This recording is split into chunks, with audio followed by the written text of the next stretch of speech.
Hi everyone, the purpose of this video is to give you the directions for our first project, our graphing project that is due on July 2nd. This project consists of two parts. You'll have that are both due on the same day and it will be combined into one document.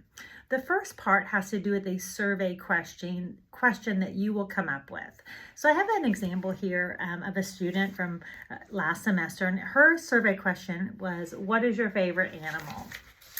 So you will need to survey 26 people and come up with your survey question, be as original as you want, and 4 different choices. So her choices were cats, dogs, capybaras, and raccoons. So she went and asked 26 different people, what is your favorite animal out of these 4?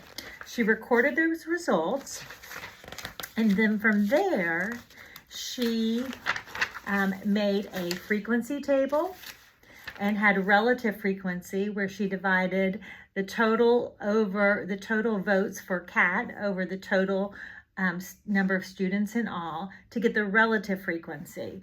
And that's important because you'll need that relative frequency for one of your graphs that you'll be making. So you have your frequency table after you collect your data. You'll be making a dot plot.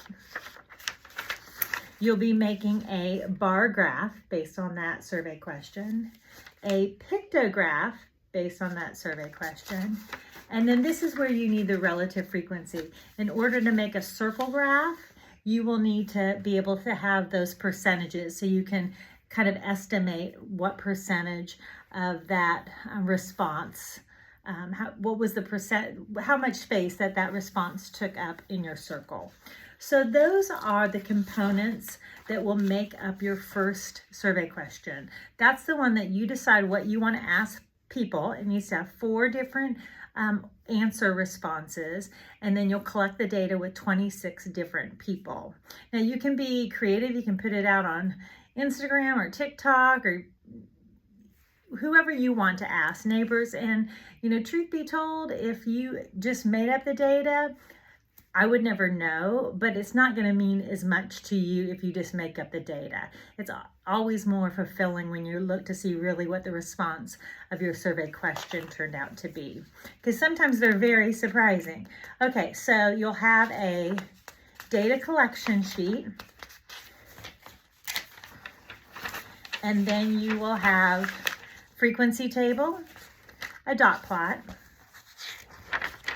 a bar graph, a pictograph, and a circle graph.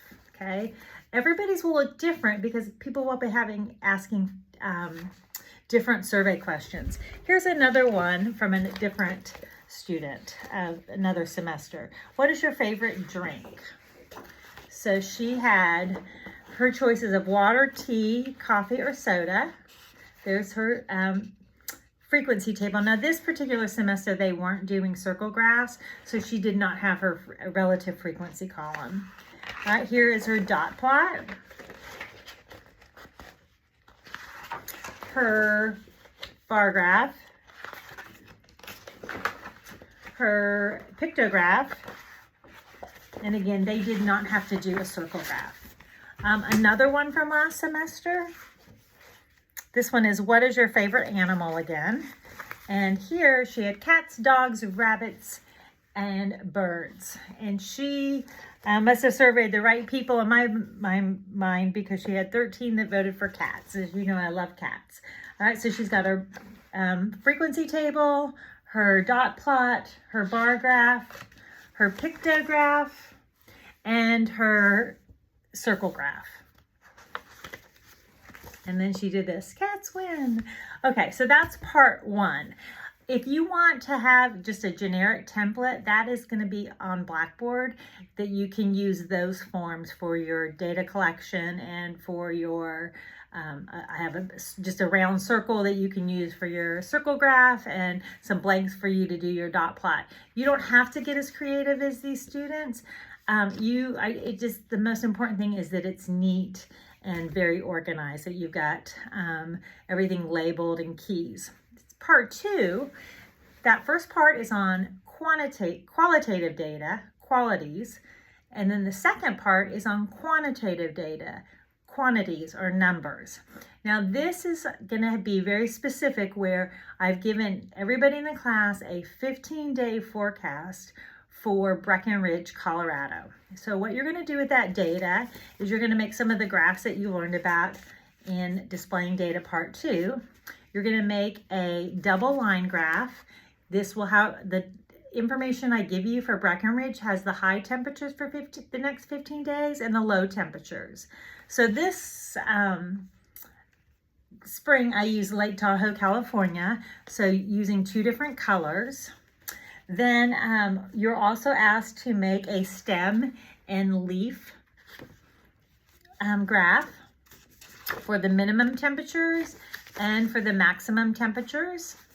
And then a box and whisker plot for the minimum temperatures and the maximum temperatures.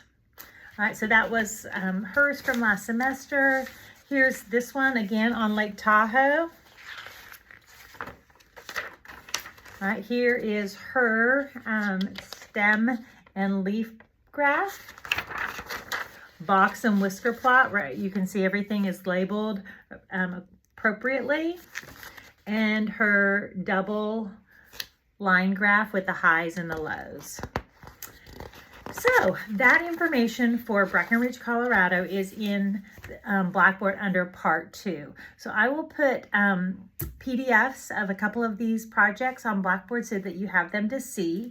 Again, this project will be due on July 2nd.